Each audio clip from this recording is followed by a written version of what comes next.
Welcome to the Economic Times Digital Payments Forum.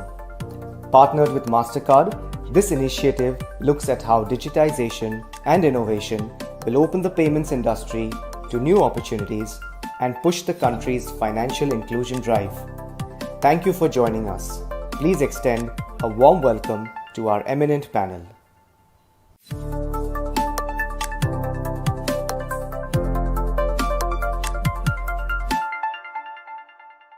Hello and welcome.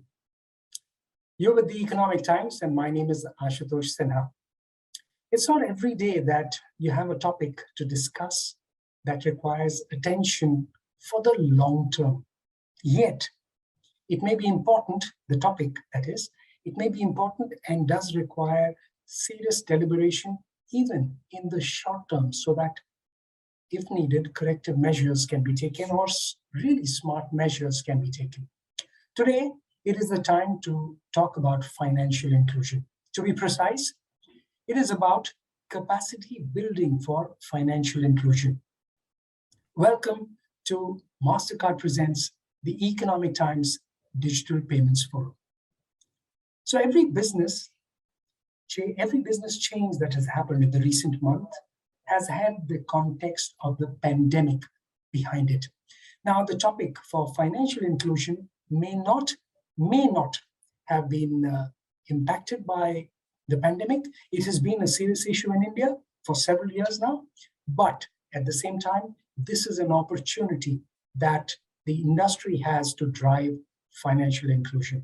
And hence, we're trying to understand some of the issues around the capacity building for financial inclusion. To talk about all the facets of it, I have a very stellar set of people with me. Dr. Deepak Mohanty, full-time member, Pension Fund Regulatory and Development Authority.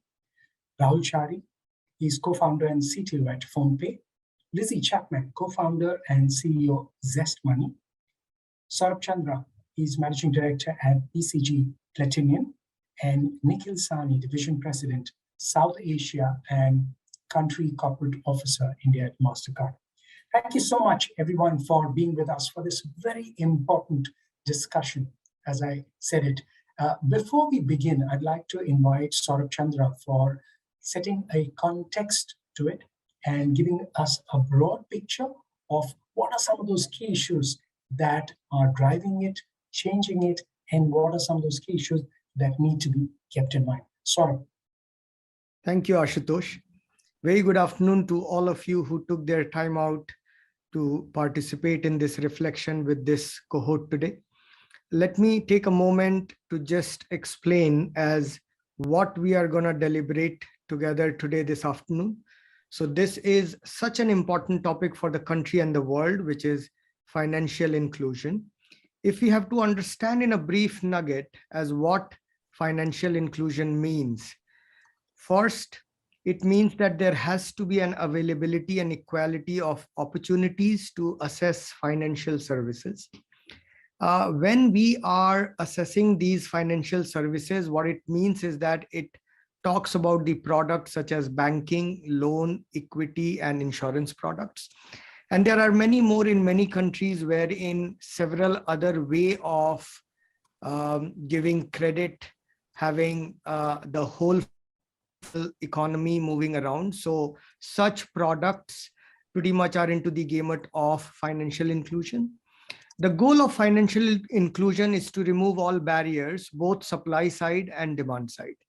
Now, what does supply side means? So at supply side barrier, if you will think it through, and we all would have seen it in our day-to-day life, it is around poor financial infrastructure, if there is any in any country, lack of nearby financial institutions. I'm sure many in the country as well as outside would have walked miles just to take out that little bit of that money which has been deposited in the bank. High cost to opening accounts, as well as lots of problems in terms of documentations that has to be provided. So that is the supply side barriers. On the demand side barriers, it is largely around poor financial literacy. Many of us constitute the demand side of this particular subject. and to be knowledgeable in that particular area is important. Lack of financial capability, either pushed by culture, religious beliefs, etc. So these are barriers at the demand side. In fact, one quick trivia, if that can help us understand how important and big this particular case is, then worldwide in 2018, and we are in 2021-22 now, in 2018 itself, it was estimated that about 1.7 billion adults lacked having a bank account. So this is where the opportunity is. And if you think through it, few facts and country-wise, this will be something very interesting to understand, as where few of the countries in financial inclusion lies today. Philippines, they have 4 million unbanked Filipinos. However, they are getting benefited via the government scheme of credit scoring industry. Today, 4 out of 10 Filipinos saved money, which has gone up from 2 out of 10 in 2009. Among Filipino adults, 24.5% never saved, and only 31.3% saved today, which has gone up from 26.6% as how it was earlier. 26 million Filipinos, they are still living below poverty line. Now you can understand why financial inclusion is very important for us, for any country. Let's reflect back on few of our neighbors. Indonesia, 2016, there has been a national strategy for financial inclusion established. 2019, 76.19% of adult population, they have one or the other way of accessing financial instruments. And few of the levers, this is where government and various of the bodies come into play. They enable this inclusion. In Indonesia, they were National Council for FI. It was actually a program kicked off by the President of Indonesia. There are, government actually coordinates, synchronizes the implementation as how the money is flowing, whether it is going to the right hands or not. It unblocks implementation obstacles. It supports governors and the mayors in the respective regions where this financial inclusion policies need to be moved faster. Let's see a third case before we come to our own country, India, which is Tanzania. Population-wise, 55.57 mil. In 2006, 11% of Tanzanians access to a financial account, 11%, very less, very small. Today, just by the advent of digitization, it has gone up to 60%. So think about it, just in few years, how technology, digitization, fintech has actually spiraled the cause. And few of other things that government intervened and private players intervened were about mobile banking options, cards, internet technology. So if you can reflect back, we have few countries, but very disparate and fragmented landscape. Coming to India, and very interesting journey that we are having. If you will see, so, and we saw a few of the countries, and now India, I'm sure many of us were waiting for a few facts about financial inclusion in India. We actually were one of the front runners. In 1950, there was a scheme developed for financial inclusion. Between 50 to 60, there was nationalization of 14 commercial banks, branch expansion. 75, Government of India established RRBs. These are regional rural banks to meet demands of rural India. Early 2000 and 2004, there was a Khan Commission established by RBI to bring focus on financial inclusion. It couldn't have been just run in a fragmented way. In 2013, the government released a measurement index, which is known as CRISIL Inclusives, and therefore to measure as where we stand in financial inclusion. 2018, we actually were at 58 index point. If you see the scale of 100, we reached 58, which is pretty good in those terms. But in 2009, it was just 35.4. And again, in 2018, if you will see the account status, the deposit accounts stood at about 1646 mil, wherein the credit accounts were at 196 mil. So think about the CASA that is growing in the country, which is a good sign today. And it's a delight for many of us, wherein there is a village known Mangalam in Puducherry, and it's the first village wherein every household has banking facility. HP and Kerala declared 100% financial inclusion. Top 3 states for us, which has 100% or one of the maximum financial inclusions today, are Kerala, Karnataka, and AP. And by 2020, RBI vision is more, whatever accounts we are sitting at, 600 million more savings account to be created via several means, and IT and technology always takes the center seat. If you see this, if you have understood how financial inclusion has to be looked at and how countries are looking at it, how serious every country is, few of the levers that actually accentuates this particular inclusion for finance across the strata of society. Few of these instruments are stated here. I'll not go through all, but if you have to understand, there is a business correspondent model, which is launched in January 2006, which has been launched by RBI, which brings for-profit organization, NGOs, common service center in Gram Panchayats. UN has been very focused via certain programs. You are seeing a UN codes here, a DeFi, wherein fintech and technology is a very core focus by which the inclusion of various strata of society in finance can be brought in. There are unique credit cards. We in tier 1 may believe that there is just few of those denominations, but no, there are many that actually helps the tier 2, tier 3 and the village and the rural areas as well. EBT, number of rural banks, government policies, and government has played a very critical role. Narega, Pradhan Mantri Jan Dhan Yojana, and IBP, it is International Budget Partnership. It's a tracking agency that keeps all the government honest about the budget that every session has to demarcate for financial inclusion, and therefore various other reforms that government is picking up via policies of GDPR or by putting the platforms like UPI, NPCI credit scoring. So these are the levers by which financial inclusion actually starts growing in a country. With that context setting, let me open the floor and hand it over to Ashutosh. Well, thanks so much. Big picture, and thanks indeed for putting that big picture in place, Saurabh. So that brings us to the discussion in that context and some of the other elements also we'll try and understand. Because of so much of talk and so much, I won't use the word hype, but so much of talk and the sheer reach of the fintech, I'd like Rahul to take this question. Rahul, the big picture, from the point of view of PhonePe, how are things changing?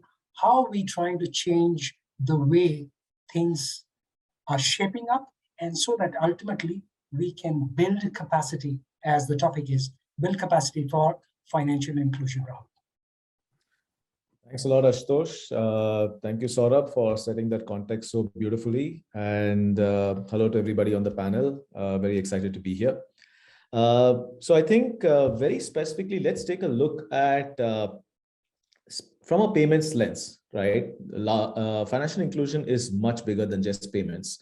But what payments has really done in the last few years, and when I talk about payments, I talk about the ecosystem as a whole, RBI as the regulator, NPCI as the organization that is spearheading UPI, the policymakers, the government, as well as the fintech ecosystem. I think what has happened is the usage of all the building blocks over the last few years in terms of the Jan Dhan accounts, which are the bank accounts that Saurabh spoke about as one of the levers towards financial inclusion, identity through Aadhaar, penetration of mobile internet in the country. Bringing these building blocks together, payments has been that one primitive use case that has accelerated digitization across the country.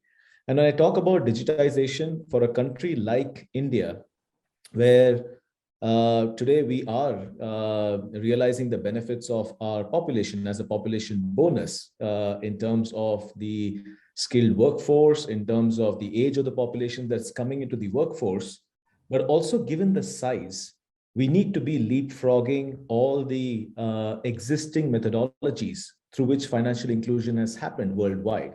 We just cannot be doing it the same way that it's happened in the past.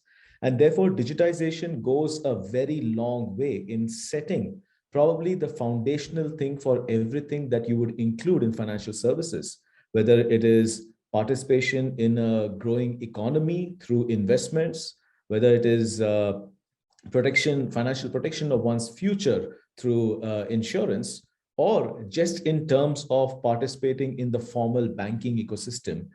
Digitization is that foundational piece. Payments as a use case through UPI has transformed the country in terms of looking at the mobile phone and the mobile internet as the way to participate in this new age economy. And I think that is foundationally very, very important, something that we are all very proud of as an ecosystem as having enabled, right? Now, with that, the way we look at least from the lens of PhonePe, we look at now that a large part of the population, not just the metros, not just the tier 1, but tier 2 and beyond, are participating in retail payments at scale, the confidence and the learning curve to be able to actually get on board with a program that we call as financial inclusion has been significantly compressed. So trust, which is pretty much the basis on which you can take any of these financial services, especially to a population that requires a high level of handholding, is an all-time high through payments. The comfort level to be able to engage with platforms like PhonePe, to trust with your money, is now something that is there. The belief in the fact that convenience will always trump the warm and fuzzy feeling that you get by having a person handholding you through these has also been proven. Pure digital workflows, pure digital stories through the mobile phone and other platforms are seeing significant level of traction. So one of the most gratifying things for us is to see this young, semi-urban, semi-rural population being hungry to try out a lot of the products. So insurance is a classic example. Sachet-based insurance as an introduction to the world of insurance to somebody who's come on to digital payments platforms. Post that, kind of taking them through the right products like a term insurance, albeit of small value, but being the right product to go there. We believe that by actually leapfrogging the existing ecosystem of physical distribution of financial products through payments as the use case, you're able to take the right products to the right people at the right time. And I think that is transformational for the country. So we still have a long way to go in terms of streamlining a lot of the process and taking them further into the digital category. I'm pretty sure a lot of the other panelists, Lizzie, would actually vouch for KYC processes, sharing of KYC between regular entities, etc. But the foundation has been laid. The population is hungry to try out stuff, and we have the opportunity to make sure that the right products reach the right people. Okay, that's pretty comprehensive as well, because we touch payments, we touch insurance, and a whole lot more. So Lizzie, since another fintech there, and I'd like to bring you in, the landscape we have an idea of. Can you explain the depth where it goes? Because in a country like India, there's also the challenge of languages. There's a challenge of changes in regional, the way it's consumed or the way consumers approach it in different regions. What has been your experience and how have you gone about it? Yes, thank you so much, Ashutosh, and thank you, Raul, as well, for brilliant opening remarks. I think you've set the scene perfectly. This is a topic that's extremely true to our heart at Zest Money. We obviously moved our lives to India to build a business in the space of democratizing access to credit for exactly the reasons we've outlined here. We see one of the biggest opportunities in the world right now, but one of the greatest levels of complexity. And I love one point Raul made, which I think follows on to this question. What worked in other markets may or may not work here. We have to find our own path.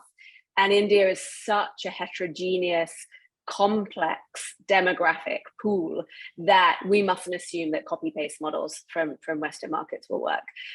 You're absolutely right. We do recognize that the diversity is part of the complexity. And this has been one of the barriers to true financial inclusion from the traditional consumer credit perspective, which is the area we know best. I will talk mostly on that because that's what we understand. Banks typically have struggled with last mile unsecured consumer credit distribution for exactly the reasons you outlined. Far too much complexity, far too much diversion in things like languages, behaviors, income, affordability. Just look at the GDP per capita from state to state. We have 8x differentials, right? Which means completely different calibration models in any form of underwriting. But to highlight the points that have come out so far and why we are so optimistic about the future and the impact that we can make in this space, what we do have in terms of capacity creation is some of the best infrastructure in the world for new credit delivery. Now, what am I talking about? We obviously operated in Europe. We came from Europe. We worked in a company that operated in 8 markets all over the world, including North America, Europe, Africa. India, even 7 years ago, was by far the most advanced in the way that policymakers were thinking about financial inclusion and laying the rails of a level playing field of infrastructure. What we've seen in the last 3 years is beyond anything we could have dreamt of. We have seen an absolute acceleration in the creation of that infrastructure, and not just the technical aspects, right? We all know the promise of something like account aggregator, right? Everybody, I think, here appreciates account aggregator unlocks the consumer's data and basically enables anybody in the country to submit and share their data with a credit provider who could use that data in underwriting. This is a game-changing, globally impactful product. So we're saying the technology is very powerful, but what's even more exciting about this market is the policy that goes alongside that infrastructure is very, very favorable for the development of financial inclusion. I'll just leave on one example, which is this account aggregator, but I hope we have time to go deeper into it. But not just is a great piece of middleware being built, what's coming with that is an entire policy change around the way we view customer data in this country. There is a very clear layer of consent architecture, which is implying forcefully, which we appreciate, that the consumer owns their data and the consumer must be informed when they share their data with a third-party provider, and that they must be given the incentives and the reasons for sharing that data. This is a very, very powerful policy change. And combined with the data protection privacy bill that we believe will be coming in the next table, we see an incredible opportunity to make not just the provision of unsecured consumer credit to the last mile easier, but to do it in a much more sustainable, long-term and consumer-centric way, which you haven't seen in many, many other markets, where there would be, monopolistic private companies having access to the customer's data, which later are difficult to break down. So that's just one point I think is really important. When we look at the infrastructure, the technology, let's look at it in the context of the policy that comes alongside that, combined with what that does to encourage private risk capital to come and put money to work and create that capacity utilization. Okay, now that's an exciting change that's happening, the account aggregator, and the process is pretty much on as we speak from the banking regulator. Dr. Mahathi, from your part of view, so in your role at RBI, so I'll try not to get into that part right now, but I guess at some stage you'll have to draw upon that. But right now, from the Pension Fund Regulatory Authority point of view, what are some of those key long-term steps that are going to change the way financial inclusion happens for the long term as well? Because pension ultimately helps you build a future, a secure future, a secure financial future. Thank you, Ashutosh. I think when we talk about financial inclusion, essentially it would mean a bouquet of products. You start with payments. We have done substantial progress on that side in collaboration with fintech and credit. Then you get into insurance and pension. But when we talk about pension, the penetration relatively is quite low. So there is a long way to go. And here if you see that broad estimates would suggest that 22% of our population have access to some form of social security, which would include pension. And the bigger one, those who are in the organized sector, would be the provident fund that we have, and the different kinds of provident funds, all that put together. And if you look at the assets under management, it could be about 16% of GDP, not a big number. Compare that with the global kind of an average that you will see advanced country, it's more than 100% of GDP. So that itself would suggest that there is a long way to go. And where do you come in as regulator here? Because there are two products that we regulate here, and we are responsible for that is NPS, National Payment System, and the Atal Pension Yojana. That's more for the low income unorganized sector. And here you see that it's about 3.5% of the population covered with these two schemes. And the asset under management is about around 3.4, similar number. And but the growth is quite good. That if you see that enrollment, that what is happening, largely driven by Atal Pension Yojana, that is APY, is around 25% per year. And the corpus that we've been managing is growing at the rate of about 30%. But there is tremendous scope in this sector. And pension is the last thing in people's mind. If you talk to youngsters, immediately anybody switches up, or not now. And when we start realizing that maybe in your 40s or early 50s, then it's too late, because then your accumulation period is very less. So then you see it's too late. So also it's your insurance. When some adversity strikes, you think, oh gosh, I would have had an insurance. So then what you need, a little bit of a nudge is required in this, because the payoffs are not immediate, and you need the knowledge. The literacy is also required. I've been all my life in the financial sector, but to tell you, I may claim of some financial literacy, but I didn't have a pension literacy, because I never applied my mind to the whole process. But these are two good products are there, and we are taking a number of steps to bring in people into that. So it needs intervention at multiple levels. Basically the intermediaries are the banks. So we have set targets with them, and then outreach both by the banks and from our side, doing all kinds of literacy for different stakeholders in the whole process. And so it should progress from here. Okay, Nikhil, in terms of the building blocks, and I think Rahul mentioned about it, the building blocks for what could be the infrastructure as it is being built. How could that change the way, something like pension, which Dr. Manti mentioned, which reaches a larger percentage of the population? You mentioned just about 3.5%.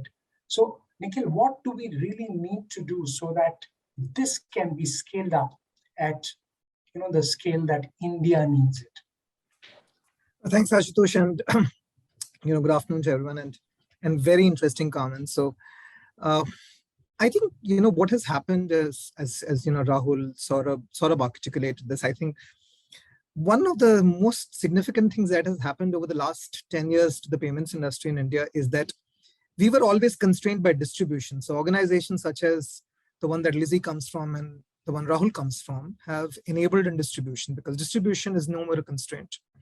The second thing that has come up is the technology has become something which is now the order of the day, and it's something which is developing so regularly over a period in time. And distribution and technology together have created a platform which allows reaching the last mile much easier. Now, just look at some of these numbers. Now, as of end of September of 2021, the overall retail credit in the Indian banking system, which for the first time crossed the wholesale credit in the Indian banking system, was 29.1 trillion rupees. The sorts of platforms that Lizzie runs, look at a large base of customers and do a small ticket, buy now pay later loan, and just think about the amount of retail credit you can create. Now, that is step one, to create retail credit. And typically the problem of taking the sector forward in the Indian system has been that banks typically are really puzzled and crazy about a word called NPA. So you want money, you want to lend money, but you want to get it back the easiest way, which is what data is enabling. Organizations such as Rahul's, who have and as well as Lazy's, who put these building blocks together so that you have data. What the government has done is, and Mr. Mohanty has been one of those who've enabled policy, through policy, this distribution and all of this to be created. So today the government of India runs significant number of DBT schemes. Okay, how exactly money is going to flow into an account.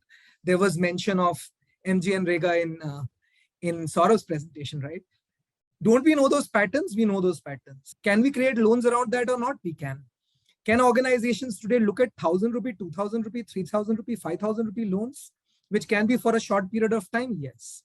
So from an infrastructure perspective, I think we have all of it. From a data perspective, we just need to put these building blocks together. There's nothing great about these ideas. All of this is fairly well documented, fairly well understood.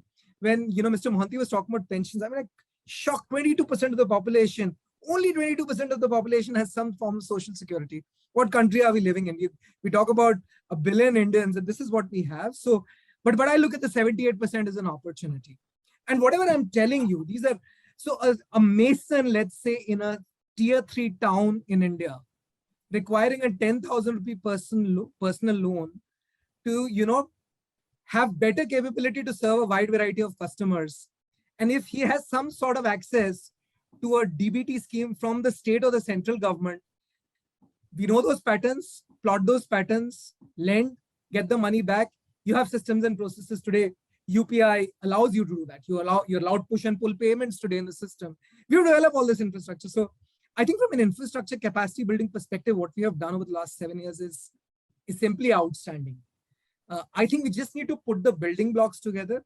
The third thing that I'd put together is, I think from the perspective of truly digitizing the Indian economy, there is fantastic distribution that has gotten created through JAM, through Jan Dhan accounts, unbelievable distribution capability. People in tier 6 towns have debit cards. So great. But how are we actually ensuring that we are turning truly digital? So you have a debit card ultimately with the last mile. If you're still, withdrawing money out of a business correspondent or of an ATM, you ultimately are getting cash back into the system, right? So how do you kill that? By creating more exceptions. Rahul's organization does that wonderfully well. But I'll just quote an example on the opportunity size and order. I was just about a couple of days back in Guwahati. Ashutosh, I and you had a chat then. I went to Kamakhya Devi temple, which is like a fairly well-known, temple in Guwahati. Not even a single methodology or way of paying, through a card or through a QR in the entire temple. I donated about 5,000 rupees with my friend. Now, just look at every point in time in the temple, I could see people dole out cash, to donate. And I was just kind of trying to think through. And all of this cash, if you bring it into the ecosystem, I think we don't We don't need anything in terms of capital. Capital anyways, Lizzie and Rahul will tell you is not a constraint in this market at all. Okay, that's very interesting because I'm aware quite a few, some temples definitely, in that sense you referred to it, Nikhil, some temples do follow, they have some kind of digital payment options, but then ultimately boils down to execution. Rahul, you want to make a point, please? Just wanted to highlight a couple of points that Nikhil mentioned. Very, very pertinent, right? One is acceptance. I mean, the fact is that retail payment and acceptance for retail payment, which is the final node in the turn of money, if you look at the economy, we are on a tear, right? We've reached 25 million merchants. We're going to rural right now. We're taking larger goals, so are the companies.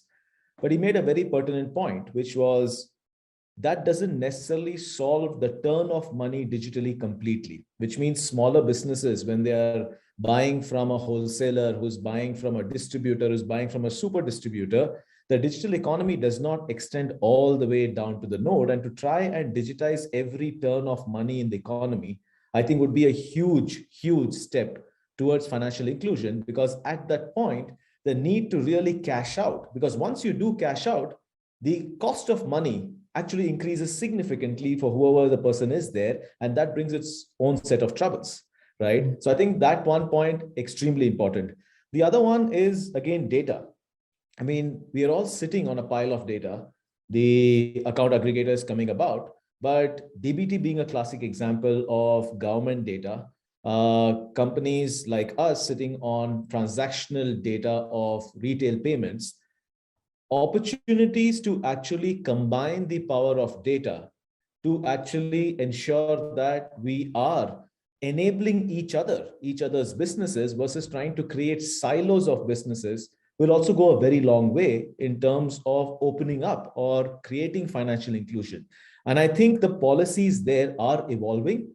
They may need to evolve a little faster, but we are big proponents of trying to actually use open data, because I think innovation will win on the merit of the products and the experiences that you create, but data needs to open up much faster for us to actually accelerate the vision towards financial inclusion.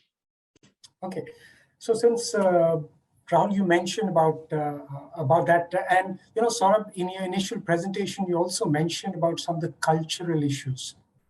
Could this, tier 3 or tier 4 cities converting that cash back into the digital forms, could that be a cultural issue, also accentuated because of the cost that it involves? Sorry. Yes, if I take a reflection and largely across countries, the way money is consumed or distributed by various entities, either individually or via industry. One of the very important nuance is the cultural fabric of that particular country or place. Several of the places, there are connotation around when to put the first cash, when to take out cash, how to conserve cash, whether should it be conserved in the form of cash or credit or instrument. So there's lots of cultural nuances involved, and our country may not be very different. And this actually brings the complexity to a larger scale, because we are multi-country within a country. If we take out north, south, east, and west, and all four enjoys such a thriving culture that in few parts, not keeping money in the bank is more safe than keeping money in the bank. In few, not keeping money as cash, but to put it as a gold is more sacred. In few places, there is this whole societal fabric of putting the money in the bank, but with an instrument of non-risk taking liabilities. So culture certainly plays a very strong part, and religious beliefs, that was secondary. So both come together, brings the complexities to a different galore. And that is where the opportunities as well. Okay, it just makes me think, Nikhil, because since you went to the Kamakya temple, and Lizzie will just mention, Kamakya is one of the places that any person, they will want to go and visit. So I wonder, Nikhil, if you're going to do next time is, do some UPI with 101 rupees. There's a sacred element to that 101 rupees. So you're going to transfer by UPI, is it? Do you think that will happen? No, I think that's, I think you've given Rahul an idea. And I'm sure it'll be picked up quickly and delivered. I completely agree with you. There are these concepts that we as a market have created, and they're fundamentally ingrained in our cultural systems and cultural values. So I don't think a sell to a customer is the issue.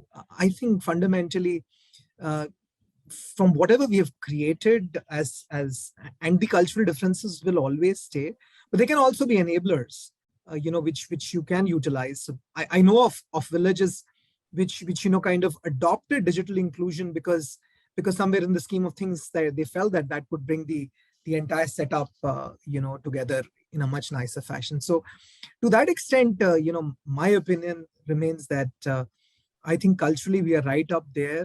There is a lot of opportunity. Kamakya Devi is one example. You look at some of the other larger shrine boards that exist in the country. Absolutely amazing. The only idea is get this capital in and ensure that it moves. I think at this point in time, one of the things that is becoming a bit of a dampener is that this capital never gets to see the light of the day. That's the fundamental issue. And to the point that we were discussing with Rahul earlier, on acceptance, I think that is possibly where the maximum focus, at least if I were, looking at this side, I think I'd be looking at acceptance as a point of view. Okay, Rahul has raised a hand. I wonder if he's already ready to launch something. Well, on the point of cultural and religious is a separate topic and is slightly more difficult, but it's also not as big a problem. Culturally, I believe that convenience always trumps practices, rituals that are more cultural and are frankly outdated. And there will be forcing functions. The pandemic, as unfortunate as it was, has been a forcing function to change behavior and overcome any cultural barriers that any part of the country may have had, right? UPI, if you take the demographic, right, from an 18-year-old who's just about ready to actually transact to the 80 years old who are actually using mobile phones to transact across every PIN code in the country at scale, is a great example and proves the point that convenience will always trump any sort of inertia or cultural practices that could be barriers. And I think it extends well beyond payments because the ability to actually simplify. Pension is really tough. It requires a fair amount of education. But on the back of the distribution that payments has created and on the back of distributing the right products, simplified products, low-cost products, you build that building blocks in the journey of the consumer to take them to the pinnacle, which would be pension, which could be term insurance that are of correct value, etc. So I think convenience will always trump any sort of cultural barriers that we may have. Okay, Nikhil, you wanted to come in. I think Rahul said what I specifically wanted to point out on how, and the pandemic has been a classic example where, there has been so much of adoption of digital technology. And one of the most significant things I think which has happened, and this is something that will unleash itself over the next 5 years, which we don't realize, so for example, we were born with newspapers. And, given the situation of the pandemic, maybe there was not as much, people are not as comfortable reading newspapers. And suddenly you figure out that you've been reading online so often that after things started to become normal after the second wave, you suddenly figured out that you didn't need a newspaper.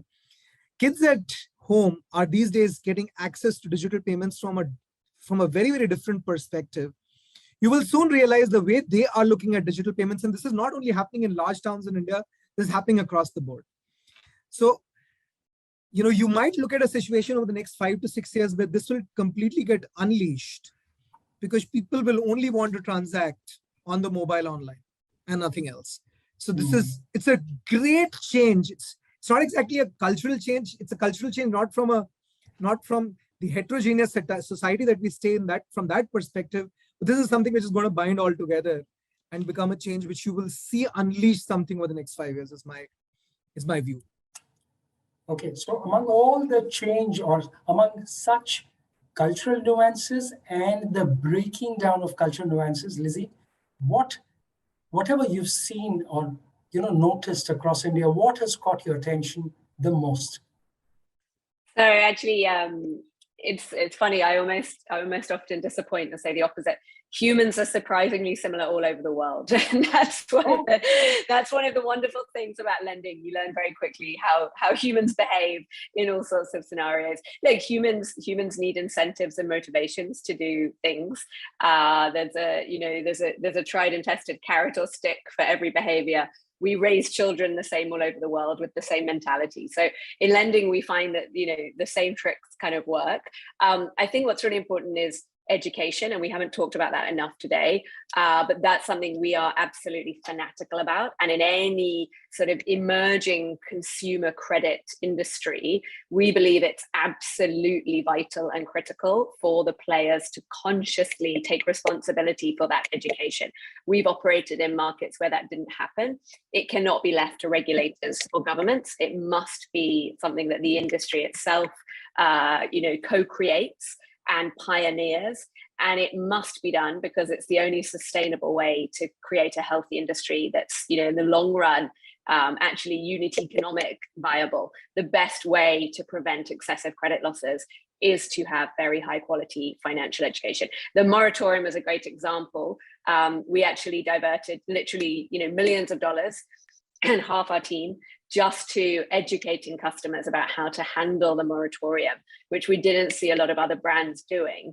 And in the end, we had extremely low loss rates. And I think that's a testament to how powerful that education was. So I do appeal to the rest of the industry. We have set up as digital lenders, the Digital Lending Association, where we focus heavily on education of the consumer, the ecosystem, but also we have created our own code of conduct to create some best practices amongst players that we believe even existing regulations won't always cover because things are moving so fast in digital. So, for example, we saw a very predatory practice emerging last year where some app-based lenders would scrape the contact list of a borrower who's in their collections practices. We have self-mandated as the Digital Lending Association. We as our members will never follow that practice, for example. So I think that's really, really important. These are the types of things, they're not necessarily cultural nuances, but these are important learnings of what we must do to create, the safest and healthiest industry from a consumer perspective. But there's one final point I just wanted to pick up that Nikhil mentioned a couple of times. I'm going to take issue with, seeing as we're now getting into a bit of a jousting. He said capital is aplenty at the moment, and that's not the issue. But I disagree. I think that risk capital is still a big challenge, actually, in this space. I think the new influx of capital we're seeing from global investors, particularly hedge funds, is not going towards financial inclusion, to be very honest. It is going towards some of the infrastructure that we've been talking about, but typically they don't like credit risk and some of the complexities that we're talking about now to do with literacy and education. That type of capital isn't flooding into the space. And at the same time, we do not have enough domestic high risk capital in the form of NBFC type capital that needs to be deployed. So I think that's an area where we could see a little bit more policy shift towards making it easier to attract risk capital. So I'll just give a simple example, but the securitization norms that we have currently in the market are relatively prohibitive to fast velocity securitization. In the rest of the world, securitization is much, much easier.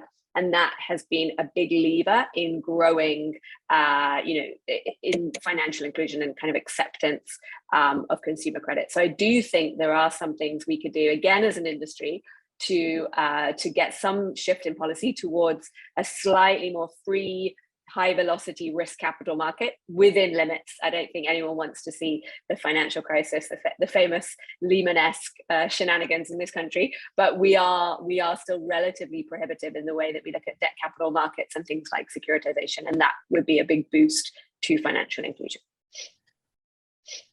So, okay, take your point there, Lizzie. Dr. Mohanty, then, as we now see distribution, as the experts here are saying, distribution is pretty sorted. Technology, we are pretty much sorted again, and we are at the forefront for that. Regulation, the regulator has been largely, and I'm talking of RBI for a moment here. So from the regulation point of view, we pretty much enabling environment there. What more would you like to see done so that the capacity building part that we're talking about, that can be a game changer for tomorrow?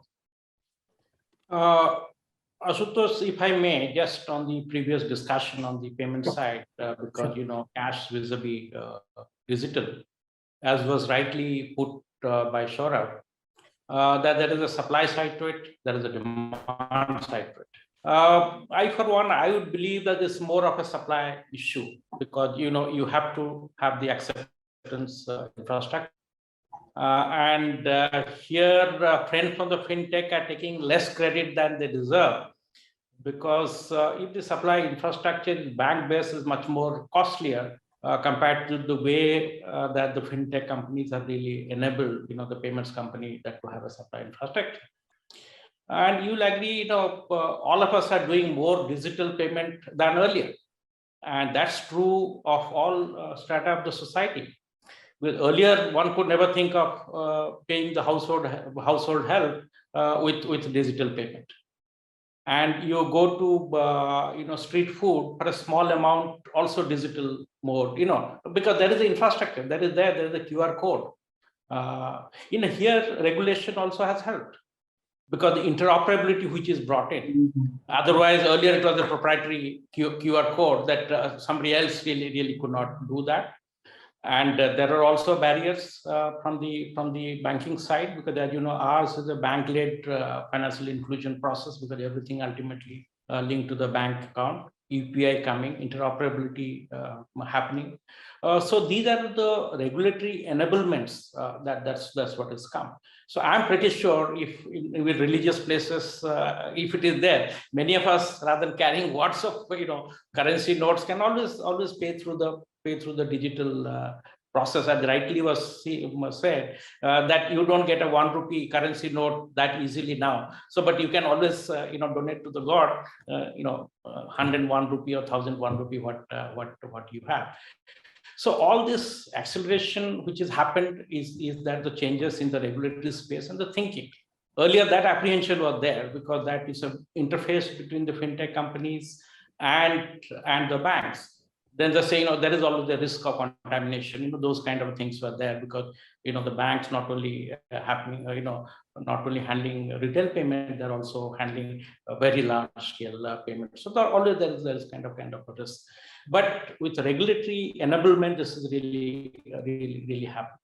And partly it's all accelerated by the unfortunate COVID pandemic that we had. At least it has given a push to the way the regulator really think.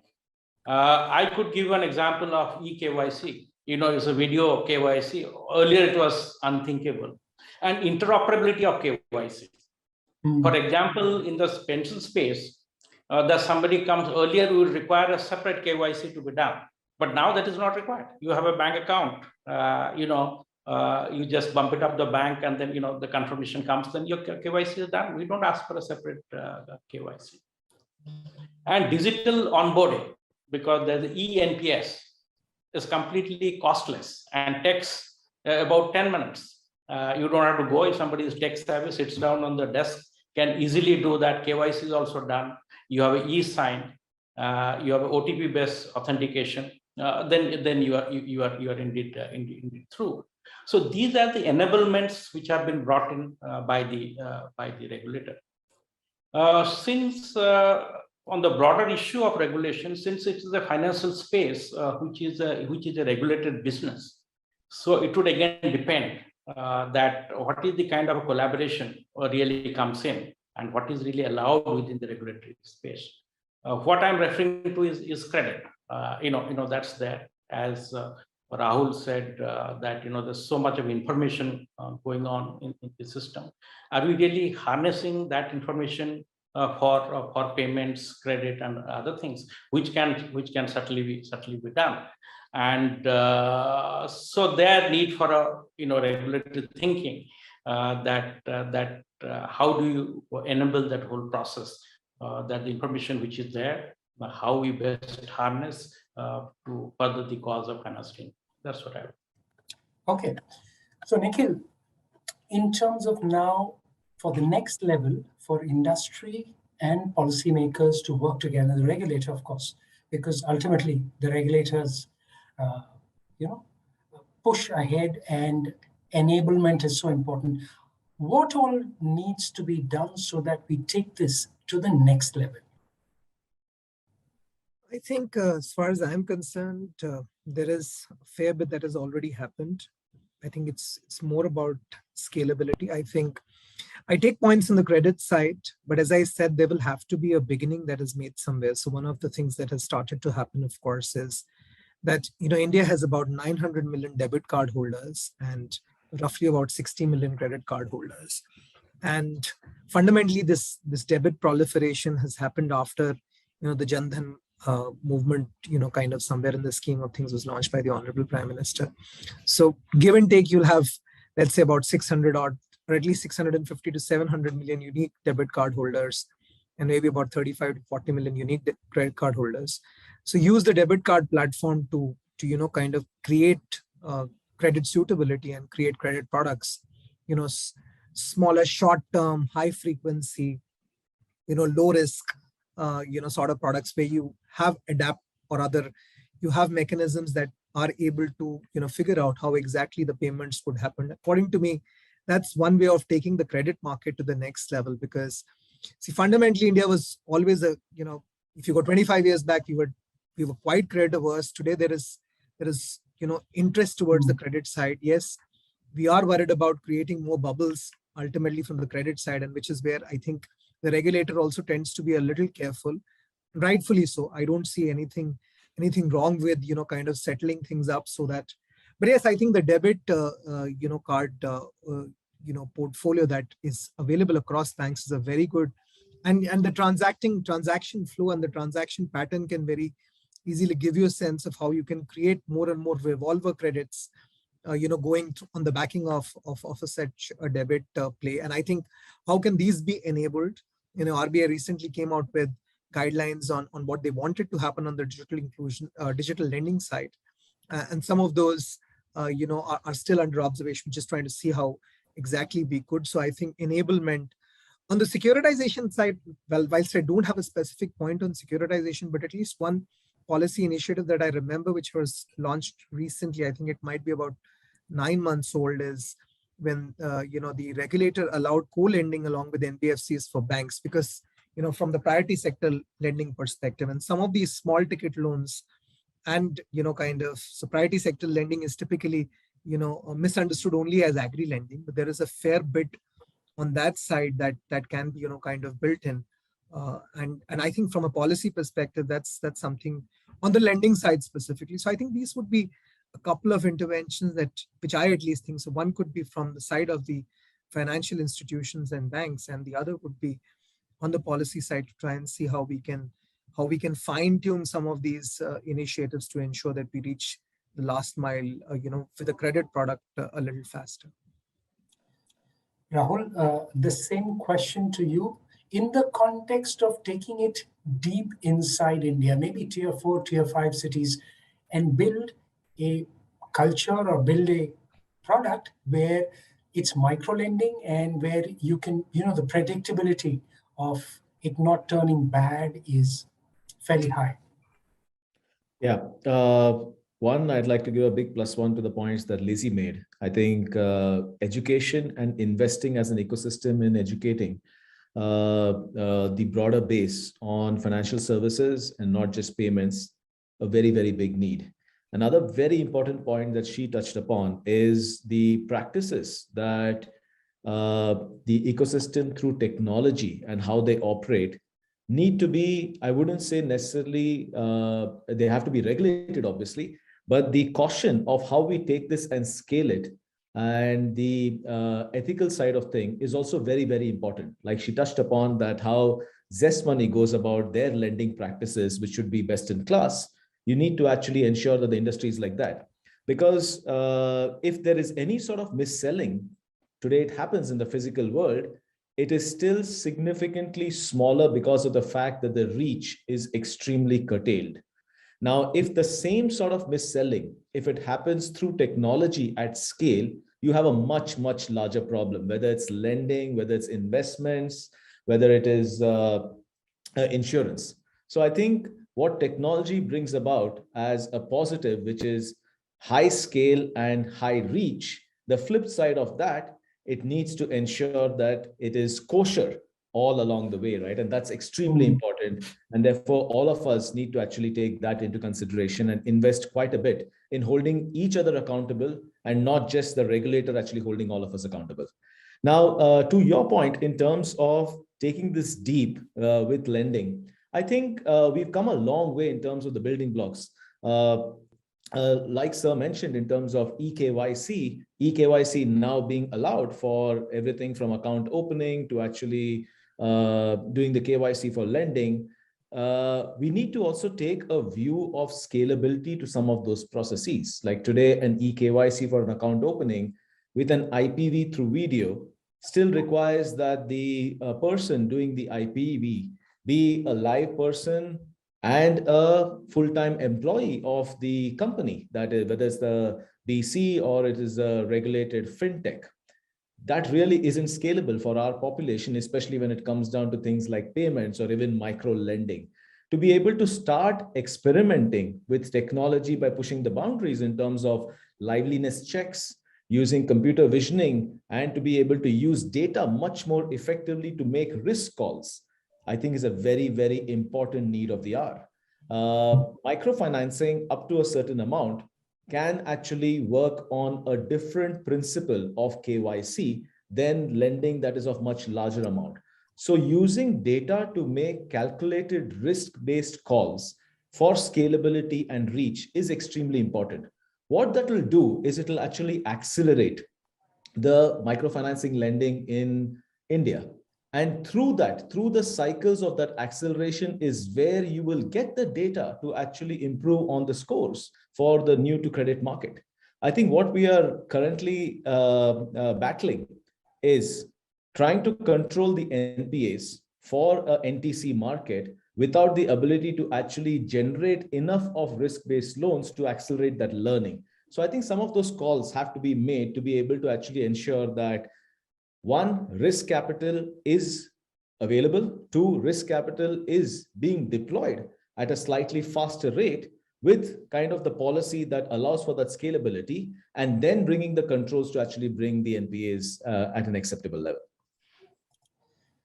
Saurabh, since the issue was raised, also wanted to talk about some of the concerns, for the industry, mis-selling, security, data privacy.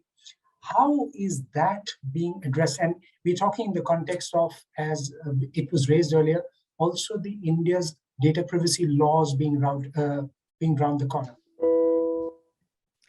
Yeah, so it's my response will be that if it is a bad news, it's a good news as well.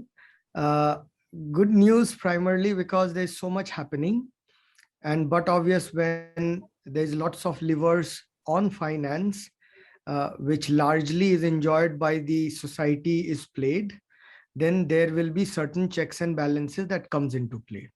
And